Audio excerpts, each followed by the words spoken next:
सभी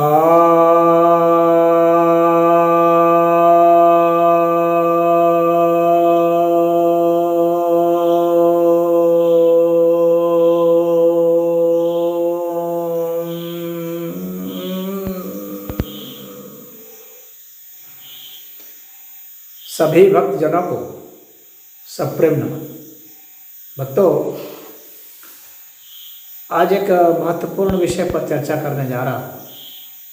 यह विषय है कि आदि गुरु शंकराचार्य को क्या प्रच्छन्न बौद्ध कहना उचित होगा। उनके ऊपर इस तरह के आरोप लगे हैं कि उन्हें प्रच्छन्न बौद्ध कहा जाता है, यानी छिपा हुआ बौद्ध। और इस आरोप को सबसे पहले रामानुजाचार्य ने लगाया था और इस विषय पर बहुत लोग चर्चा करते हैं। तो यह जो प्रच्छन्न बौद्ध की जो बात चली है वह इसलिए चली है क्योंकि जो बौद्ध मत है उससे कुछ मिलता जुलता शंकराचार्य का द्वैतवाद का मत है, ऐसा इनके ऊपर आक्षेप लगाने वालों का कहना है, जिसमें मध्वाचार्य, वल्लभाचार्य, शालिकनाथ, भास्कराचार्य, विज्ञान भिक्षु, राहुल सांकृत्यायन, भीमाचार्य, ऐसे उदयन, इस तरह के बहुत सारे लोग हैं। और आधुनिक समय में प्रोफेसर एस.एन. दासगुप्ता वगैरह भी रहे। तो यह जो आक्षेप लगाया जा रहा है यह कितना सही है, इस विषय पर यदि हम देखेंगे तो समझेंगे कि आदि शंकराचार्य ने अपना जो दर्शन है वह उपनिषदों से लिया है। वह हालांकि कुछ बातें अवश्य मिलती हैं, परंतु भगवान बुद्ध ने भी जो अपना दर्शन लिया है वह तो उपनिषद से ही लिया है। तो भगवान बुद्ध के दर्शन को भी प्रच्छन्न उपनिषद दर्शन कहा जा सकता है क्या? तो इसके जो आधार हैं वह मुख्य रूप से किस आधार पर हैं? देखिए, जो बौद्ध संप्रदाय में जो माध्यमिक संप्रदाय है शून्यवाद का, नागार्जुन का, तो उसमें यह किसी भी वस्तु के प्रमाण के लिए 4 चतुष्कोटीय प्रमाण माने गए हैं बुद्धि के द्वारा। उसमें एक सत है, यानी वस्तु की सत्ता है। दूसरा असत है, वस्तु की सत्ता नहीं है। तीसरा सत असत, सत्ता है और सत्ता नहीं है। चौथा न सत न असत, न सत्ता नहीं है न सत्ता है। तो ये जो इसी तरह से आप जैन संप्रदाय में भी देखेंगे, श्यादवाद जो है, तो वहाँ भी इसी तरह से किसी के संदर्भ में सत्ता, किसी संदर्भ में नहीं, इस तरह की बातें वहाँ भी की गई। तो यहाँ भी नागार्जुन ने भी इस तरह से खंडन के आधार पर उन्होंने इस तरह किया और कहा कि ये जितनी भी वस्तुएं हैं, ये सारी वस्तुएं जो हैं ये हमारी इंद्रियों के द्वारा अनुभूत होती हैं, तो वास्तव में ये वस्तुएं नहीं हैं। वास्तव में क्या है कि यह तो विज्ञानमय है, ज्ञान विज्ञानमय है, अर्थात यह कॉन्सेप्चुअल है, यानी इनका भौतिक अस्तित्व नहीं है इन वस्तुओं का, बस ये सिर्फ हमें मालूम पड़ते हैं। और यही शंकराचार्य जो हैं वो कहते हैं कि यहाँ ये जगत है ये मिथ्या है, ब्रह्म सत्यम जगन मिथ्या। तो जगन मिथ्या वहाँ वे कहते हैं और ब्रह्म को ही सत्य मानते हैं। ब्रह्म सत्यम जगन मिथ्या जीवो ब्रह्मैव नापरः, यानी यह ब्रह्म जो है ये वास्तव में सत्ता है और ये जो जीव हैं ये ब्रह्म से परे नहीं है। यानी यह जो अस्तित्व है वह ब्रह्म का ही विवर्त है। ब्रह्म ही एक तरह से अपने को एक्सप्रेस किया है, तो वो सत्ता ब्रह्म की मानते हैं शंकराचार्य, यानी यह सकारात्मक सत्ता की बात करते हैं। जबकि नागार्जुन जो है शून्यवाद की बात करते हैं, सबको करते जाते हैं कि ये भी नहीं है, ये भी नहीं है, अंत में शून्य की बात करते हैं। और उस पर भी 100% नहीं होकर कह पाते हैं कि शून्य ही है, वहाँ भी वो तर्क को छोड़ देते हैं। तो शून्य हो जाएगा सब कुछ, तो नागार्जुन भी शून्य हो जाएंगे नागार्जुन की बातें भी शून्य हो जाएंगी। तो वे जो है नकार करते करते करते अंत में क्या हो जाएगा, तो अंत में अगर अपने को भी नकार देंगे, कुल अंतिम नकार तो यही होगा कि स्वयं को नकार दिए, अपने ज्ञान को नकार दिए, तो वही हो जाएगा। तो पुनः सत्ता जो हैपन जो है वो स्थापित हो जाता है। और आदि शंकराचार्य जो है ने बौद्धों की इस कमजोरी को समझा था और इसीलिए उन्होंने हैपन पर जोर दिया और अंत में जो पूर्ण सत्ता जो है वो ब्रह्म को उन्होंने स्वीकार किया, जो कि नागार्जुन नहीं कर पाते। यहाँ तक भगवान बुद्ध की बात है, तो बुद्ध भी हमारी समझ में नागार्जुन के हिसाब से बुद्ध नहीं थे।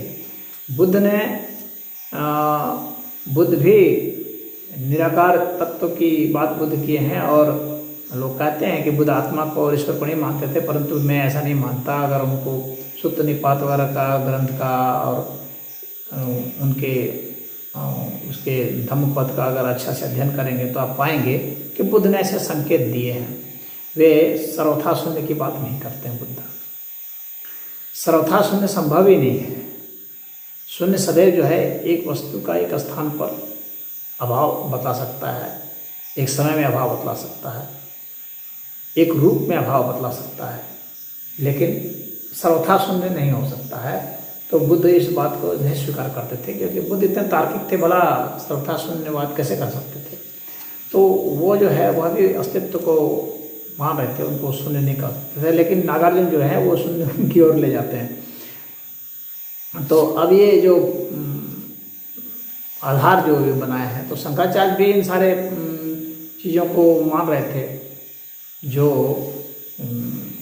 वो भी ये जो चार मोटे तौर पर बुद्धि के द्वारा जो हम परखते हैं किसी वस्तु की सत्ता को, तो शंकराचार्य भी ये जो सत असत नासत नासत ये सब की बात है, सत सत, तो इनको शंकराचार्य भी मार रहे हैं। और ये आप देखेंगे उपनिषद में इस विषय में जिक्र है।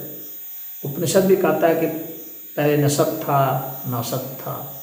तो यहाँ यह नहीं कहा जा सकता है कि शंकराचार्य ने वहाँ से इनसे लिया। अब ब्लूमफील्ड तो बहुत अच्छा से कहते हैं कि भारत में जितने भी दर्शन हैं, चाहे बौद्ध दर्शन हो, चाहे जैन दर्शन हो, चाहे हिंदुओं के दर्शन हो, ये सारे दर्शन उपनिषदों से ही आए हैं। भारत के सारे दर्शन उपनिषद के द्वारा ही प्रभावित है, वहीं से निकले, उनका बीज वहीं पर है। तो वैदिक दर्शन का प्रतिपादन सभी जानकार लोग करते हैं। तो शून्यवाद जो है उसमें जो है सत्ता के 3 स्तर माने हैं नागार्जुन जैसे हैं। परमार्थ सत्ता है, लोक समृद्धि सत्ता है और मिथ्या समृद्धि सत्ता है।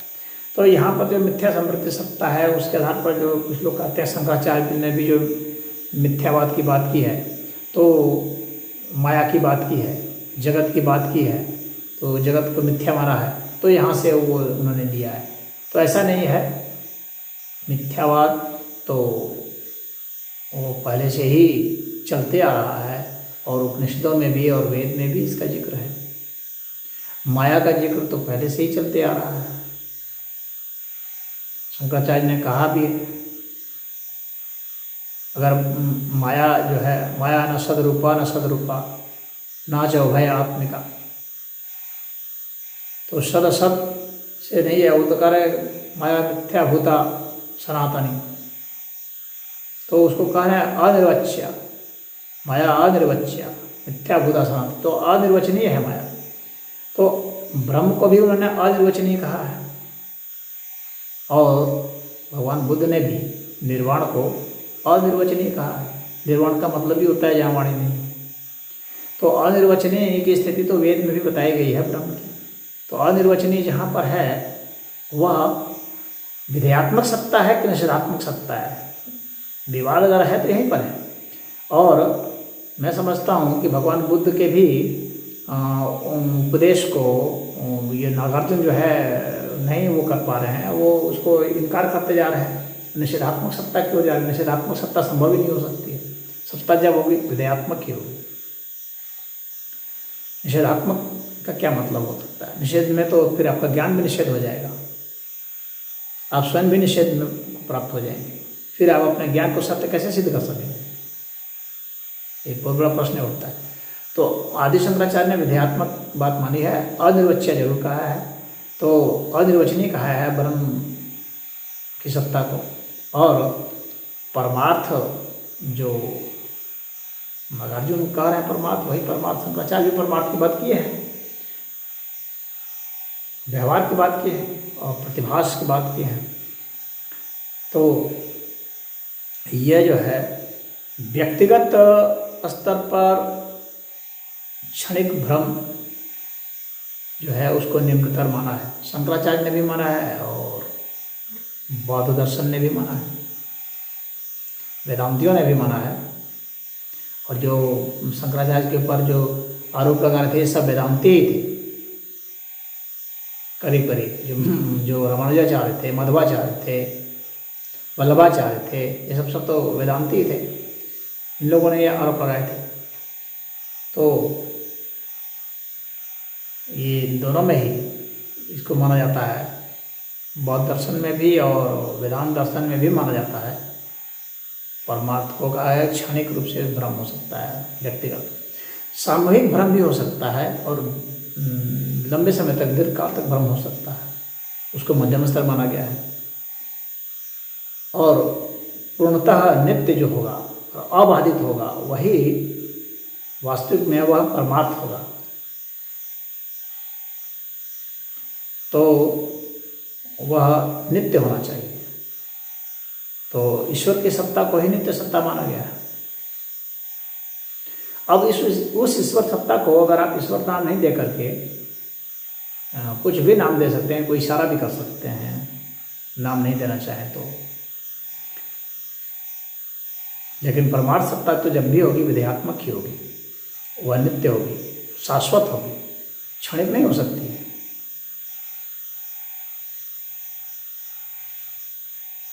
अगर क्षणिक सत्ता ही हो जाएगी तो फिर वह पूर्ण सत्ता नहीं कहला सकती है। उसमें जो क्षणपण है, जो क्षणिकवाद है, जो अनित्यता है, वह उसी का विवर्त है, ये शंकराचार्य का कहना है। और बौद्धों का ये कहना है कि भाई ये जो है इंद्रिय ज्ञान है, लेकिन वो वस्तुओं की सत्ता को वहाँ स्वीकार नहीं कर रहे हैं, यही दिक्कत है। वे सिर्फ अपनी अनुभूति की सत्ता को स्वीकार कर रहे हैं। तो शंकराचार्य यहाँ पर भौतिक सत्ता को भी मान रहे हैं।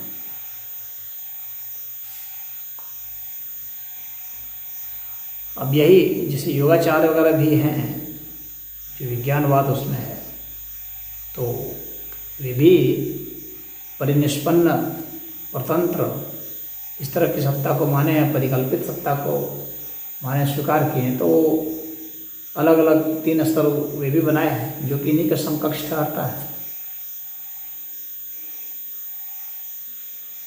अब जहाँ तक वो है कि अनात्मवादी बौद्ध दर्शन को कहा गया है, लेकिन जहाँ तक मैंने समझा है अनात्मवादी तो नहीं कह सकते हैं। भगवान बुद्ध ने अत्ता शब्द का प्रयोग किया है। आत्मा नहीं है, आत्मा किसको माना है? यानी कोई विधेयात्मक सत्ता जो सूक्ष्म सूक्ष्म सत्ता है, इतने सूक्ष्म सत्ता है कि वो वस्तुगत सत्ता नहीं है, उसको ये माना है। तो जो नेगेट करके, निषेध करके अगर हम बौद्ध दर्शन के तरफ से बात करें तो निषेध करते करते भी जो बच जाता है वह ही आत्मिक सत्ता हो, उसका आप चाहे कुछ भी नाम दे दें। तो निषेध कर करके जो बच जाता है, नेति नेति करके जो बच जाता है, तो वह हो जाएगा। तो शंकराचार्य तो आत्मवादी थे शुद्ध रूप से। तो यहाँ हालांकि जो लोग मानते हैं, जो कहते हैं कि भाई बौद्ध दर्शन तो अनात्मवादी है, तो शंकराचार्य भी प्रच्छन्न बौद्ध हैं, तो ऐसा नहीं हो सकता है। शंकराचार्य बिल्कुल आत्मवादी थे और बौद्ध दर्शन भी आत्मवादी है, ऐसा मेरा कहना है। लेकिन भगवान बुद्ध का बौद्ध दर्शन और ये नागार्जुन जो है अंत में ये स्वयं कन्फ्यूज हो जाते हैं। ये शून्य की सत्ता को स्थापित नहीं करते हैं, शून्य की सत्ता स्थापित नहीं करते हैं, भाग जाते हैं। भागना ही पड़ेगा इनको। क्यों? क्योंकि शून्य की सत्ता स्थापित करते हुए भी फिर स्वयं शून्य हो जाएंगे।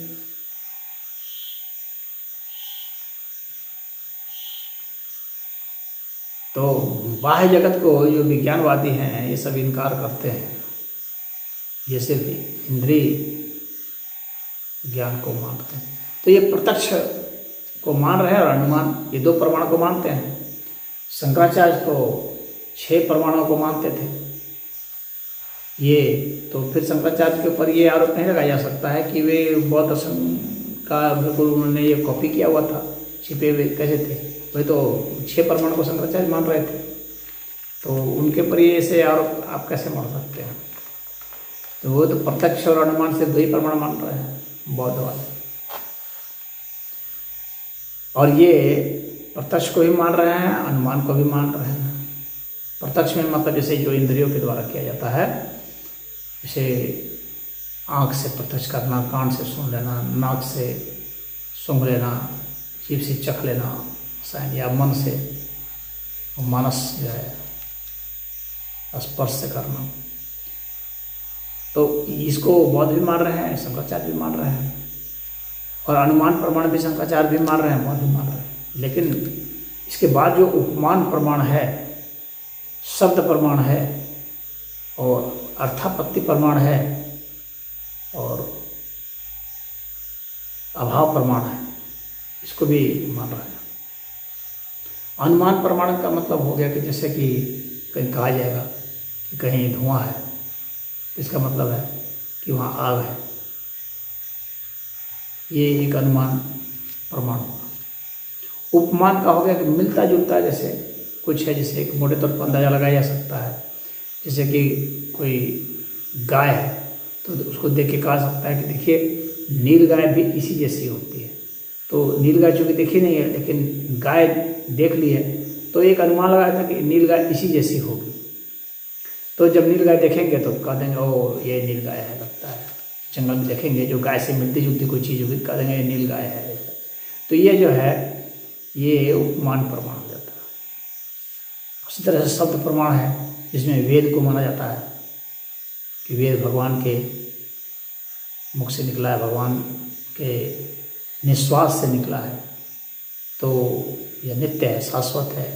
वेद में इस प्रकार का दोष नहीं है। लेकिन कुछ लोग वेद को प्रमाण नहीं मानते हैं, अरे भाई ग्रंथ तो है, किसी ने कहीं लिख दिया तो कैसे। लेकिन शंकराचार्य वेद को भी प्रमाण मानते थे, क्योंकि वेद भी किसी ऋषि के द्वारा अनुभूत किया गया है और मन से आगे जाकर के वो अनुभूत किया गया है और उसके बाद वो कहा गया है, यानी एक तरह से अवतरित हुआ है वह, तो उसको भी प्रमाण मानते हैं। फिर एक शब्द में भी एक शादी होता है, शादी जिसमें कि संत वगैरह जो भी कहते हैं तो उन पर भरोसा किया जाता है, उनको भी प्रमाण ही माना जाता है। संतों ने कह दिया है वैसे प्रमाण है। अगर संतत्व तो सिद्ध है तो उनकी वाणी भी सिद्ध है, वो भी एक प्रमाण के रूप में स्वीकार किया जाता है। और अर्थापत्ति भी होता है एक प्रमाण। हालांकि इसको अनुमान प्रमाण के तहत ही मान लेते हैं कुछ लोग, लेकिन उससे कोई अर्थ निकलता हो, कोई मीनिंग निकलता हो जो हमें वहाँ तक ले जाता हो, तो उस प्रमाण तक तो उसको भी मानते हैं। जैसे कि राम दिन में नहीं खाता है फिर भी मोटा है। तो इससे एक अनुमान निकलता है, इससे एक यह अर्थ निकलता है कि तभी यह रात में खाता होगा। तो उसके आधार पर हो सकता है, या नहीं खाता है तो क्या पता कि शरीर में इंजेक्शन से कुछ डाल दिया जाता हो। दिन में भी नहीं खाता, रात में भी नहीं खाता, फिर भी मोटा है, कुछ इंजेक्शन से डाल दिया जाता होगा। एक अर्थ, एक मीनिंग निकलता है। उसी तरह से एक अभाव को भी एक तरह से हल्का सा प्रमाण माना गया है। जैसे कोई वस्तु वहाँ नहीं है, किसी वस्तु का नहीं, तो जो वस्तुएं नहीं है तो इसका एक या हालांकि निषेधात्मक है, फिर भी यह होता है कि कम से कम वहाँ है, वहाँ कुछ भी चीज़ नहीं है उस स्थान पर, तो उसको भी एक प्रमाण माना जाता है। तो ये निषेधात्मक है, तो ये सापेक्षिक जगत में इसको भी प्रमाण माना जाता है। तो शंकराचार्य इसको मानते थे। तो इन 6 प्रमाणों को शंकराचार्य मानते थे। शंकराचार्य जो थे वो 788 ईस्वी में जन्मे थे और भगवान बुद्ध तो उनसे काफ़ी पहले 563 ईसा पूर्व के थे। तो उनका सिद्धांत तो भगवान बुद्ध का चलता है। भगवान बुद्ध तो पहले सुधारक थे वेद के, और भगवान बुद्ध को विष्णु का अवतार माना जाता है, शंकराचार्य को भगवान शंकर का अवतार माना जाता है। तो ये विरोधाभास से होते हुए कुछ लोग कहते हैं वेद के विरुद्ध थे बुद्ध, लेकिन ऐसा नहीं है। आप अगर अच्छा से बुद्ध का अध्ययन करेंगे तो पाएंगे बुद्ध को कई जगह वेदज्ञ कहा गया है, वेद के ज्ञाता कहा गया है। तो वेद विरोधी कैसे हो? हाँ, शास्त्र को रटने के जरूर विरोधी थे तो जो उसी को रट रट करके विद्वान बन रहे थे, वो मानते थे, उसको भगवान बुद्ध इनकार करते थे। भाई आप अपना स्वयं अनुभूत कीजिए। तो भारत का पूरा शास्त्र इसी से भरा पड़ा है कि आपका स्वयं का अनुभव जो है वही प्रमाण है। तो स्वयं का अनुभव को कीजिए। वास्तव में सत्य का अनुभूत करना होता है। सत्य जो है सिर्फ वाणी से ट्रांसफर नहीं होगा, आपको उसको फील करना पड़ेगा, जाकर के महसूस करना पड़ेगा। भगवान बुद्ध उसके समर्थक थे। तो भगवान बुद्ध वेद के कोई विरोधी नहीं थे, वेद के स्वयं ज्ञाता थे, प्रकांड विद्वान थे, और उन्होंने कहीं पर वेद का ऐसा कोई विरोध भी नहीं किया है। हाँ, वेद के कर्मकांड, वेद से जो कर्मकांडी अर्थ जो लोग निकालते रहे हैं, उस अर्थ का उन्होंने जरूर विरोध किया। उन्होंने पशु हिंसा का विरोध किया, मनुष्यों की हिंसा का विरोध किया, मनुष्यों के बीच भेदभाव का विरोध किया है। तो इसका विरोध क्या है? उन्होंने एक मनुष्य दूसरे मनुष्य का जन्म से जो बात होती थी उसका विरोध किया है कि जन्म की वजह से कोई जातिगत जो बातें होती थी उसका विरोध किया है। उन्होंने वर्ण व्यवस्था का समर्थन किया है। भगवान बुद्ध ने वो बताया कि वास्तव में अपने कर्म से ही आदमी कुछ पाता है। तो शंकराचार्य भी तो कर्म वर्ण व्यवस्था का ही समर्थक थे, बुद्ध भी थे। तो उनको उस अर्थ में कैसे कहा जा सकता है? दोनों वास्तव में दोनों ही वैदिक सिद्धांत की ही स्थापना कर रहे थे। जो यह कहा जाता है कि भगवान बुद्ध ने जो दिया था कि भाई दुख है तो दुख का कारण है, तो प्रतीत समुत्पन्न की बात करते हैं। कुछ भी है तो उसका कुछ कारण है, उस कारण का निवारण करके हम उसका निवारण कर सकते हैं। तो इसको, इस जगत को दुखमय उन्होंने माना था। शंकराचार्य जो थे वो जगत के दुख को स्वीकार कर रहे थे, लेकिन कहते थे कि यह दुख जो है आभासी मात्र है। ये चूँकि ब्रह्म का विवर्त है, वास्तव में ब्रह्म का जो स्वरूप है वह तो आनंद स्वरूप है, और वह आनंद जो है जब स्थूल रूप में आता है तो वह दुख और सुख के रूप में प्रकट होता है। दुखमय जगत है तो सुख भी तो है। तो ये सुख और दुख जो है ये उसी आनंद के ही स्थूल रूप से सापेक्षिक अर्थ में उसका जो प्रकटीकरण है उसके कारण है। इंद्रियानुभूति है।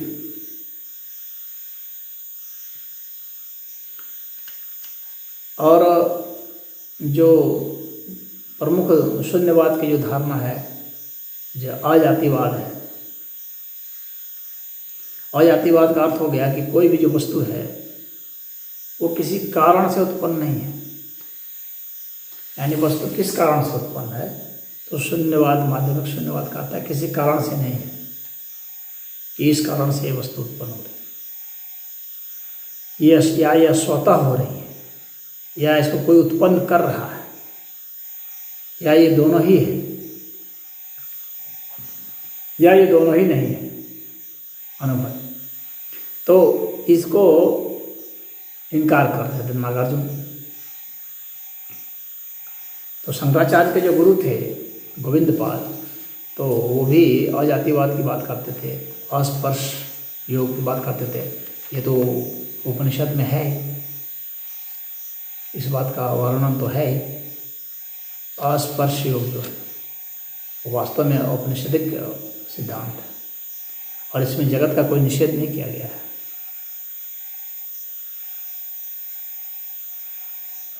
इसका जो कारण है, कोई चीज़ क्यों उत्पन्न हो रही है, तो बस इसका कोई कारण, शंकराचार्य भी कुछ ऐसा कुछ कारण है, वो तो कहते हैं ब्रह्म का विवर्त है बस। यानी ब्रह्म ही ये हुए हैं, ब्रह्म ही अपने को प्रकट किए हैं। किस कारण से प्रकट किए हैं, कोई कारण नहीं, कारण अतीत है, कारण से परे है।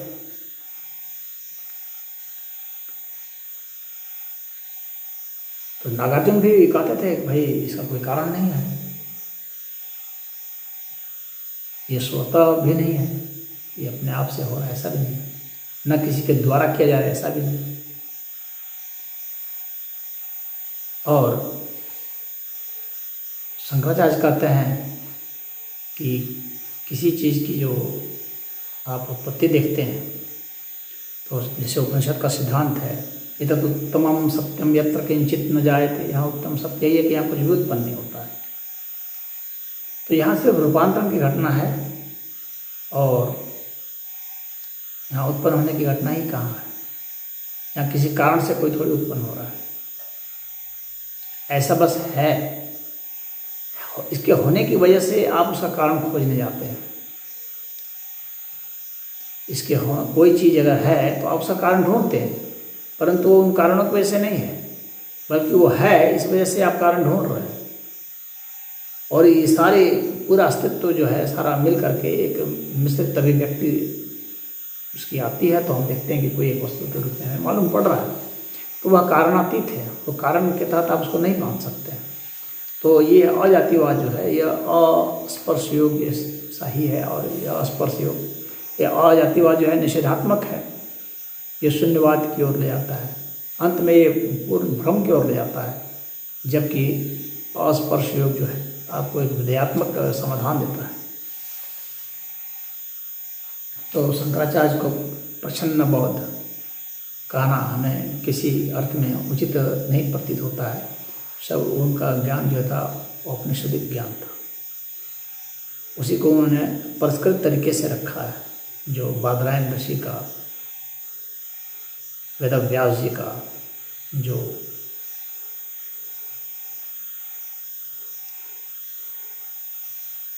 अद्वैतवाद का सिद्धांत है, वेदांत का सिद्धांत जो है, उसी को शंकराचार्य जी ने अद्वैतवाद के रूप में कहा दिया है। तो वेदांत के सिद्धांत को ही अद्वैतवाद के रूप में कहा दिया है, उसको उन्होंने इस तरह से समझा है। तो हर ऋषि जो इसको कुछ ज्ञान होता है, तो वो किसी भी चीज़ को तो अपने ही परिप्रेक्ष्य में, अपने ही संदर्भ में, अपनी ही समझ से तो उसको व्याख्यायित करेगा, तो वैसा वो कहता है। परंतु मूलतः जब ज्ञान का स्तर जब दोनों का एक ही होगा, तो वे एक ही बात ही कहेंगे, लेकिन अलग तरीके से कहेंगे। बस बात इतनी होती है, उन अलग तरीकों की वजह से आपको भिन्न भिन्न कुछ मालूम पड़ सकता है। जो कहा जाता है कि प्रसंग विधि जो है, जो शून्यवादियों की है, वही